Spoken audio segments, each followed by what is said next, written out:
ఈరోజు మనం ఏ టాపిక్ పై డిస్కస్ చేయబోతున్నాము అని అంటే భయం. ప్రతి మనిషి జీవితంలో భయం అనేది ఉంటుంది. ప్రతి మనిషి లైఫ్లో భయం అనే ఒక పార్ట్ ఉంటుంది. ఒక పని చేయబోతున్నాం, ఆ పనికి సంబంధించి మనం 100 తీర్లు ఆలోచిస్తాం, అందులో భయం తోడవుతుంది. నేనేం చేయలేను అన్నప్పుడే భయం మొదలైంది. నేను అన్నీ చేస్తాను అనుకున్నప్పుడు భయం అనేదే లేదు. నేనేం చేయలేను అనుకొని అక్కడే ఆగిపోతే నీలో భయం ఉంది. నేనేం సాధించలేను అనుకొని అక్కడే ఆగిపోతే నీలో భయం ఉంది. నీలో అందరిలో భయం అనేది ఏదో ఒక మూలన ఉంటుంది. మరి ఆ భయాన్ని మనం ఎలా బయటకు పంపించాలి? మనలో ఉన్నటువంటి భయాన్ని ఎలా తీసివేయాలి? అసలు భయం అనేదే లేకుండా బ్రతకడం ఎలా? ఏదైనా సాధించాలి అనుకున్న మనం ఈ భయంతో ఎందుకు ఆగిపోతున్నాం? అసలు భయం అనేది ఎలా ఉంటుంది? ఒక మనిషి జీవితాన్ని అతలాకుతలం చేసింది. ఒక మనిషి జీవితమే లేకుండా చేసింది. అతి చిన్న వయసులో ఎన్నో సాధించాల్సినటువంటి వయసులో కష్టాలను తీసుకొచ్చింది, ఎంతో బాధను తీసుకొచ్చింది. మరి ఆ వ్యక్తి ఎవరు? అసలు ఆ వ్యక్తి తన జీవితంలో ఎంత మేరకు సక్సెస్ అయ్యారు అనే విషయాన్ని తెలుసుకుందాం. ఈ భయం అనే టాపిక్ ఎందుకు అని అంటే మనలో ప్రతి ఒక్కరిలో కూడా భయం అనేది ఉంటుంది. మరి ఆ వ్యక్తి ఎవరు అని అంటే ఒక మహిళ, ఒక స్త్రీ. ఈ రోజుల్లో సొసైటీలో ఆడవాళ్ళు ఎంత కష్టపడుతున్నారో మనందరికీ తెలుసు. అంతే విధంగా మనం చూస్తున్నాం, రోజు టీవీలలో, పేపర్స్లలో, న్యూస్లలో చూస్తూనే ఉన్నాం. ఆడపిల్లలపై అత్యాచారాలు ఇవన్నీ జరుగుతూనే ఉన్నాయి. ఆడపిల్లలు ఎంత ఎదుగుతున్నారో అన్ని ఇబ్బందులు కూడా పడుతున్నారు. మరి ఇక్కడ మనకు సంబంధించి మనం ఈరోజు మనం భయం అనే ఒక టాపిక్లో చెప్పుకోబోయే వ్యక్తి ఎవరు, ఏంటి అనే విషయాలు చూద్దాం. ఇక్కడ మునిబా మొజారి అనే ఒక వ్యక్తి పాకిస్తాన్కు చెందినటువంటి మహిళ. మరి ఈమె స్కూల్ లైఫ్లో ఉన్నప్పుడు అద్భుతమైనటువంటి క్లెవర్ స్టూడెంట్. దాంతోపాటు కాలేజ్లో ఒక మంచి యూనివర్సిటీలో కాలేజ్ చేసింది. మంచిగా చదివే విద్యార్థి. కుటుంబ పరిస్థితుల మేరకు 18 సంవత్సరాలకే వివాహం చేసుకోవాల్సి వచ్చింది. తనకు అప్పటికే ఇష్టం లేదు. మునిబా మొజారికి ఆ వివాహం ఇష్టం లేనప్పటికీ తల్లిదండ్రుల ఇబ్బంది మేరకు మరి ఆ పెళ్లి చేసుకోవాల్సి వచ్చింది. మరి 18 సంవత్సరాలకు పెళ్లి చేసుకున్నటువంటి ఆ వ్యక్తి ఎన్నో కష్టాలను అనుభవించింది. ఇద్దరి మధ్యలో, భార్యాభర్తల మధ్యలో ఘర్షణలు, ఇద్దరి మధ్యలో అండర్స్టాండింగ్ లేకపోవడం ఎన్నో జరిగాయి. ఎన్నో సమస్యలు ఎన్నో జరుగుతున్నాయి. ఎందుకంటే ఇష్టం లేని పెళ్ళి. ఇప్పుడు ఈ అమ్మాయికి ఇష్టం లేదు, ఆ అబ్బాయితో ఎన్నో సమస్యలు. అలా ఎదుర్కొంటూ 2 సంవత్సరాలు జరిగింది. 2 సంవత్సరాలకి భార్యాభర్తలు ఇద్దరు ఒకరోజు కారులో బయటికి వెళ్తున్నారు, ఒక ఊరికి వెళ్తున్నారు. ఆ ఊరికి వెళ్తుంటే సడన్గా కారు వేగంగా వెళ్తున్నటువంటి కారులో బ్రేక్ ఫెయిల్ అయింది. బ్రేక్ ఫెయిల్ అవ్వగానే కారు సడన్గా లోయలోకి దూసుకెళ్తుంది. అతి వేగంగా హైవే మీద కారు వెళ్తుంది. అతి వేగంగా వస్తున్నటువంటి కారు సడన్గా బ్రేక్ ఫెయిల్ అయిపోయి సడన్గా లోయలో పడిపోయింది. లోయలో పడిపోతున్న మూమెంట్లోనే ఇక్కడ రైట్ సైడ్లో ఉన్నటువంటి డ్రైవింగ్ సీట్లో ఉన్నటువంటి మునిబా మొజారా భర్త బయటకి దూకేశాడు. కానీ ఇక్కడ మునిబా మాత్రం ఆ కారులోనే ఉంది. కారులో ఉన్నటువంటి మునిబాకి ఈమెకి చాలా గాయాలయ్యాయి. కుడి చెయ్యి మొత్తం కూడా 3 సైడ్లు ఫ్రాక్చర్ అయిపోవడము, అదేవిధంగా స్పైనల్ కార్డ్ దెబ్బ తాకడము, ఇటు వెన్నెముక దెబ్బ తాకింది. అదేవిధంగా తన బాడీలో అణువణువుకి దెబ్బలు తాకడం జరిగినాయి. ఇటు కాళ్ళు విరిగాయి, చేతులు విరిగాయి, ఎన్నో, మొత్తం బాడీ అంతా కూడా అతలాకుతలం అయిపోయినటువంటి పరిస్థితి. సుమారుగా 2 రోజుల పాటు అన్కాన్షియస్లో ఉంది. మరి అలాంటి వ్యక్తి ఆ 2 రోజుల తర్వాత డాక్టర్స్ తన దగ్గరికి వచ్చి ఎలా ఉందమ్మా అని అడిగినప్పుడు ప్రజెంట్ ఓకే అన్నప్పుడు డాక్టర్ ఒక విషయం చెప్తాడు. ముందుగా ఒక్కొక్క షాక్ రివీల్ చేస్తూ ఉంటాడు. ఒక్కొక్క షాక్ తిని తను మొత్తం కూడా డిప్రెషన్లోకి వెళ్ళిపోతుంది. మొత్తం భయాందోళనకు గురైపోతుంది. ఒక్కొక్క డాక్టర్ ఒక్కొక్క పదం చెప్తుంటే తన గుండెలన్నీ కూడా అదిరిపోతున్నాయి. మొత్తం భయాందోళనకు గురవుతుంది. మరి ఏం చెప్పాడు డాక్టర్ అంటే, అమ్మా నువ్వు ఒక ఆర్టిస్ట్, నువ్వు ఒక మంచి కళాకారురాలివి, మంచిగా పెయింటింగ్ చేస్తావంట. మరి ఇక నువ్వు జీవితంలో కూడా పెయింటింగ్ చేయలేవు అని చెప్పేసి డాక్టర్ బలంగా చెప్పాడు. డాక్టర్ చెప్పగానే ఉన్నట్టుండిగా మొత్తం కూడా కళ్ళలో నుంచి నీళ్ళు గారుతున్నాయి. నేను పెయింటింగ్ చేయలేనా ఎలా ఎలా అంటే, అమ్మా నీ చెయ్యికి ఆల్రెడీ 3 సైడ్లో ఫ్రాక్చర్ అయిపోయింది, రాడ్ వేసి నీ చెయ్యిని సెట్ చేశాము, నువ్వు ఈ చెయ్యిలతో ఏం పని చేయలేవు అని చెప్పేసి డాక్టర్ చెప్పగానే షాక్ తింది. దాంతోపాటు నువ్వు జీవితాంతం లేచి నడవలేవు, నువ్వు జీవితంలో అసలు లేచి నడవలేవు అని చెప్పగానే మళ్ళీ షాక్. ఇవన్నీ ఒక ఎత్తు అయితే ఇప్పుడు 3వ షాక్ ఇచ్చాడు. నీకు జీవితంలో సంతాన భాగ్యం లేదు అని చెప్పి డాక్టర్ ఖరాఖండ్గా చెప్పేసి ఒకేసారిగా ఉన్నట్టున్న మనిషి ఏడవడం మొదలైంది. తట్టుకోలేకపోతుంది. ఎందుకంటే లేచి పని చేయలేదు, తనకు ఇష్టమైన ప్రొఫెషన్ పెయింటింగ్ చేయలేదు, ఏమీ చేయలేకున్నా సంతాన భాగ్యం లేదు. ఏం చేయాలి ఏమీ చేయలేకుండా ఏడ్చుకుంటూ కూర్చుంది. అలా ఏడ్చుకుంటూ కూర్చున్నటువంటి వ్యక్తి భయపడుతూనే ఉంది. ఎక్కడ నా భర్త నన్ను వదిలేస్తాడో, నేను దేనికి పని చేయను, ఇటు ఇంట్లో పని చేయలేను, సంసారానికి పనికిరాను, నా జీవితంలో నా ప్రొఫెషన్ ఎంచుకొని నా ప్రొఫెషన్ ముందుకెళ్ళలేను, పెయింటింగ్ చేయలేను, ఏమీ చేయలేను, నా భర్త నన్ను వదిలేస్తాడు కావచ్చు అని ఆలోచిస్తూ డిప్రెషన్కి వెళ్ళిపోతుంది. 2 నెలల పాటు సుమారుగా 2 నెలల పాటు హాస్పిటల్లో ఉన్నటువంటి మునిబా సడన్గా వాళ్ళ బ్రదర్కి ఫోన్ చేసి, అన్నయ్య నాకు కొన్ని పెయింటింగ్ స్కెచెస్ దాంతోపాటు పేపర్స్ కావాలి అని చెప్పేసి ఫోన్ చేస్తుంది. ఎందుకమ్మా నీకు అని అంటే, ఈ హాస్పిటల్ గోడలు నేను రోజు చూసి నాలో భయం పెరుగుతుంది, ఏదైనా నేను ట్రై చేస్తా అని చెప్పేసి వాళ్ళ అన్నయ్యకి ఫోన్ చేసి ముందుగా వాళ్ళ అన్నయ్యతో తెప్పించుకొని 2 రోజుల పాటు ఒక పెయింటింగ్ ఈ 2 ఫింగర్స్తో పెయింటింగ్ చేస్తూ ఉంటుంది. అలా ఒక 2 రోజుల పాటు పెయింటింగ్ చేస్తుంది. పెయింటింగ్ చేసి ఒక ఫోటో, ఒక బొమ్మను తయారు చేస్తుంది. ఒక మంచి అద్భుతమైన పెయింటింగ్ వేస్తుంది. ఆ అద్భుతమైన పెయింటింగ్ చూసి వచ్చేటువంటి డాక్టర్స్, ఇక్కడ ఉన్నటువంటి సిస్టర్స్ వీళ్ళందరూ కూడా పెయింటింగ్ బాగుంది అని అంటారు. కానీ ఆ పెయింటింగ్లో ఒక అర్థం ఉంది. ఆ అర్థం ఏంటి అనేది వేసినటువంటి మునిబాకు మాత్రమే తెలుసు. ఎవ్వరికీ అర్థం కాలేదు.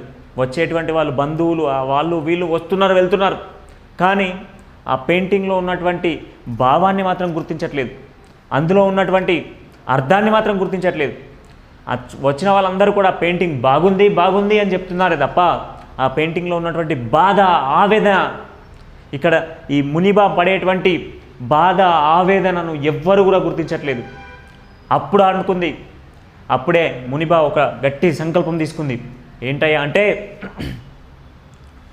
నా బాధను ఎదుటి వ్యక్తి గ్రహించలేడు అంటే ఏ వ్యక్తి అయినా కూడా తనలో ఉన్నటువంటి బాధ తానే గుర్తించుకోవాలి తప్ప ఇంకో వ్యక్తి గుర్తించలేడు అని చెప్పేసి బలంగా ఫిక్స్ అయింది. ఏ వ్యక్తి కూడా ఎదుటి వ్యక్తి బాధలను గుర్తించలేడు, నా బాధను నేనే గుర్తించుకోవాలి, నా బాధను నేనే బయటికి తోరాలి, నా బాధను నేనే తగ్గించుకోవాలి అని చెప్పేసి బలంగా ఫిక్స్ అయిపోయి ముందుగా ఏమైతే అనుకుందో, మరి నా భర్త నన్ను ఒక వైట్ పేపర్ తీసుకొని ముందుగా ఏం చేసింది అంటే, ఇలా ఒక వైట్ పేపర్ తీసుకొని ముందుగా ఒకటి బలంగా రాసుకుంది. నా భర్త నన్ను వదిలేస్తాడా అని బలంగా అనుకుంటూ నా భర్త ఏంటి నన్ను వదిలేయడం, నేనే నా భర్తను వదిలేస్తా, తనకు నేనే ఐడియా ఇస్తా, ఇంకో పెళ్లి చేసుకొని నీ లైఫ్ చూసుకో, ఎందుకంటే నీది చిన్న వయసు, 25 సంవత్సరాలే నీ వయసు, ఈ 26 సంవత్సరాలు ఉన్న లైఫ్లో నువ్వు నన్నతో ఎందుకు బాధలు పడడం, ఇంకొక అమ్మాయిని చేసుకొని నువ్వు హ్యాపీగా ఉండు అని చెప్పేసి నువ్వే ఇంకో పెళ్లి చేసుకో, నేను డైవర్స్ ఇస్తాను అని చెప్పేసి భర్తకు సజెస్ట్ చేస్తుంది. భర్త వెళ్ళి ఇంకో అమ్మాయిని పెళ్లి చేసుకుంటాడు, హ్యాపీగా లైఫ్ లీడ్ చేస్తూ ఉంటాడు. అక్కడ ముందుగా రాసుకుంది నా భర్తను నేను వదిలేయాలి అని చెప్పేసి. ఇక్కడ ఏమనుకుంది, నా భర్తను నేను వదిలేయాలి అనుకుంది. నా భర్తను వదిలేస్తే నా భర్తకు ఒక లైఫ్ ఉంటుంది, ఆయన లైఫ్ ఆయన చూసుకుంటాడు అని చెప్పేసి అనుకొని బలంగా రాసుకుంది. ఆ బలమైన రాత బాధను, తనలో ఉన్న బాధను మొత్తం కూడా ఆ భర్తకు చెప్పేసింది, నువ్వు వేరే పెళ్లి చేసుకో అని చెప్పేసి చెప్పగానే తనలో ఉన్నటువంటి బాధ, ఆవేదన అంతా తగ్గిపోయింది. రెండో విషయం, మరి తనకు సంతాన భాగ్యం లేదు, మరి సంతాన భాగ్యం లేనటువంటి నాకు సంతానం కలగదు, ఏం చేయాలి అని ఆలోచిస్తూ ఎంతోమంది అనాథ పిల్లలు ఉన్నారు, వాళ్ళందరూ నా వాళ్ళే, వాళ్ళందరినీ నేను ఆదరిస్తా అని చెప్పేసి ఒక అనాథ ఆశ్రమానికి వెళ్ళి ఆశ్రమంలో ఉన్నటువంటి పిల్లలందరినీ కూడా నా పిల్లలే అనుకొని వాళ్ళతో కలిసి ఆడుకుంటూ ఉంటుంది. ఈ సొసైటీలో ఉన్నటువంటి పిల్లలందరూ కూడా, అనాథ పిల్లలందరూ కూడా నా పిల్లలే, నా వాళ్ళే అని చెప్పేసి వాళ్ళందరినీ దగ్గరికి తీస్తుంది. మూడో విషయం, నేను లేచి నడవలేనా, నాకు గుర్తింపు రాదా అని చెప్పేసి బలంగా ఫిక్స్ అయ్యి పాకిస్తాన్లోనే తొలిసారిగా వీల్ చైర్ ఆర్టిస్ట్గా దేశంలోనే నెంబర్ 1 స్థాయిలో నిలబడింది. పాకిస్తాన్ దేశంలో ఎవరయ్యా వీల్ చైర్ ఆర్టిస్ట్ ఎవరయ్యా అని అంటే మునీబా మొజారీ అని చెప్పేసి దృఢంగా, అంటే మునీబా మొజారీ అని చెప్పేసి ఇప్పటికీ కూడా చెప్పుకుంటారు. తొలిసారిగా ఒక వీల్ చైర్లో కూర్చున్నటువంటి వ్యక్తి సాధించిన ఘనత అంతా ఇంత కాదు. అంతేనా ఈమె సాధించింది? అంతేకాదు, బలంగా ఫిక్స్ అవుతుంది. ప్రతిదీ కూడా ఒక పేపర్ మీద రాసుకుంటుంది. పేపర్ మీద రాసుకొని నేను ఇది కావాలి, నాలో ఉన్నటువంటి ఈ బాధను తగ్గించుకోవాలి అనుకుంటూ ఒక పేపర్ మీద రాసుకొని బలంగా ఫిక్స్ అయ్యి ఆ బాధను బయటికి పంపించేస్తుంది. ఆ బాధనంతా కూడా తగ్గించుకుంటుంది. ఇక తను ఏం చేయాలి, తన గోల్స్ రీచ్ కావాలి, నేను అనుకున్నటువంటి ఆశలన్నీ నెరవేర్చుకోవాలి, నా ప్రతి ఆశయం అన్నీ కూడా నెరవేరాలి అని చెప్పేసి బలంగా ఫిక్స్ అయ్యి ఏం చేసింది, ఒక నేషనల్ టీవీ యాంకర్గా నిలబడింది. ప్రజెంట్ ఒక నేషనల్ టీవీ యాంకర్ తను. అదేవిధంగా ఇంటర్నేషనల్ మోటివేషన్ స్పీకర్గా కూడా ప్రస్తుతం ఉన్నారు. ప్రస్తుతం ఇంటర్నేషనల్ మోటివేటివ్ స్పీకర్ ఎవరనంటే మునీబా మొజారీ. మరి అంతేనా? అంతటితోనే ఆగలేదు. ఆమె ఎంతో ఘనతలు సాధించింది. ఆడవారి కోసం ఈ సొసైటీలో జరుగుతున్నటువంటి సమస్యలను, ఆడవారిపై జరుగుతున్నటువంటి అత్యాచారాలన్నింటినీ దృష్టిలో పెట్టుకొని మరి ఆడవారికి కూడా సమాన హక్కులు కావాలి అని చెప్పేసి ఒక ఇంటర్నేషనల్ సంస్థతో మాట్లాడి UN అనే ఒక స్వచ్ఛంద సంస్థను పాకిస్తాన్ దేశానికి తీసుకొచ్చి, పాకిస్తాన్లో UN అనే ఒక స్వచ్ఛంద సంస్థను తీసుకొచ్చి ఆడవారిని అందరినీ ఆదరిస్తూ ఉంది. మరి ఆ స్వచ్ఛంద సంస్థకు బ్రాండ్ అంబాసిడర్గా నిలబడింది ఈమె. దాంతోపాటు అంతటితోనే ఆపలేదండి. ప్రస్తుతం పాకిస్తాన్లో ఉన్నటువంటి, ఆ రోజులలో ఉన్నటువంటి పాకిస్తాన్లో ఉన్నటువంటి లేడీస్కి సంబంధించినటువంటి ఏమైతే కాస్మెటిక్స్ కానివ్వండి, డ్రెస్సెస్ కానివ్వండి, ఇలాంటి పెద్ద పెద్ద కంపెనీస్ కూడా తన ఒక బ్రాండ్ అంబాసిడర్గా నిలబడింది. 2015లో BBC ఛానల్లో జరిగినటువంటి టాప్ 100 ఉమెన్స్ అనే ఒక ప్రోగ్రామ్ జరిగింది 2015లో టాప్ 100 ఉమెన్స్ అని చెప్పేసి ఒక బీబీసీలో ఒక ప్రోగ్రామ్ జరిగింది. ఆ టాప్ 100లో కూడా మునీబా మొజారీ గారు ఉన్నారు. దాంతోపాటు ప్రముఖ మ్యాగజైన్స్లలో కూడా తను మనకు ఎప్పటికీ ప్రముఖ మ్యాగజైన్లలో కూడా కనబడినటువంటి పరిస్థితులు ఉన్నాయి. అంటే ఒక వీల్ చైర్లో కూర్చొనే నేనేం చెయ్యలేను అనుకున్నటువంటి వ్యక్తి, ఎంతో భయపడ్డటువంటి వ్యక్తి ఎన్నో ఘనతలు సాధించింది. అరే అన్నీ ఉన్నా మనం ఏం సాధించలేమా? ఏదైనా సాధించాలి అని అనుకున్నప్పుడు భయం అనేది వస్తూ ఉంటుంది. ఆ భయాన్ని మనమే తగ్గించుకోవాలి, ఆ భయాన్ని మనమే బయటికి తోలాలి. ఆ భయంలో నుంచి బయటికి వచ్చి మనకంటూ ఒక జీవితం ఉంది, మనకంటూ ఒక ప్రత్యేకమైన జీవితం ఉంది. ఆ జీవితాన్ని మనం ఏర్పాటు చేసుకోవాలి. ఈమె ఈరోజు ఏర్పాటు చేసుకున్నటువంటి జీవితం తను బలంగా ఫిక్స్ అయింది. ఒక పేపర్ మీద రాసుకొని నా బాధను నేనే తీసుకోవాలి, నా బాధను నేనే తగ్గించుకోవాలి అని చెప్పేసి బలంగా ఫిక్స్ అయ్యి సాధించింది. ఒక ఇంటర్నేషనల్ మోటివేటివ్ స్పీకర్గా ఉంది. దాంతోపాటు ఒక నేషనల్ ఛానల్కి టీవీ యాంకర్గా ఉంది. అంటే ఎంతో గొప్పగా తన విజయాన్ని సాధించింది. ఏం చేయలేను అనుకుందా? ఏం చేయలేను అనుకోలేదు. నేను ఏదైనా చేస్తాను అని చెప్పి సాధించింది. నేను ఏదైనా చేయగలను అని సాధించింది. ఈరోజు వరకు కూడా మంచి క్యాప్షన్స్ కూడా మనకి ఇస్తూ ఉంటుంది. అప్పుడప్పుడు మీరు సంథింగ్ యూట్యూబ్లలో సర్చ్ చేసినప్పుడు కావచ్చు, లేకపోతే గూగుల్లో కూడా కొన్ని మనకు కొటేషన్స్ కనబడుతూ ఉంటాయి. ఆ కొటేషన్స్ ఏంటంటే, problem are not too big, problems are not too big, we are too small to face the problem. ఎంత గొప్ప అర్థం ఉంది దీనిలో. జీవితంలో సమస్యలు పెద్దవి కాదు, ఆ సమస్యలను మనం చూసే విధానం, మనం వాటిని ఫేస్ చేసే విధానం, అంటే వాటిని మనం ఫేస్ చేసే విధానం పెద్దగా కనిపిస్తుంది తప్ప సమస్య అనేది పెద్దది కాదు. అంటే ఒక మనిషి జీవితంలో ఎన్నో సమస్యలు వస్తూ ఉంటాయి.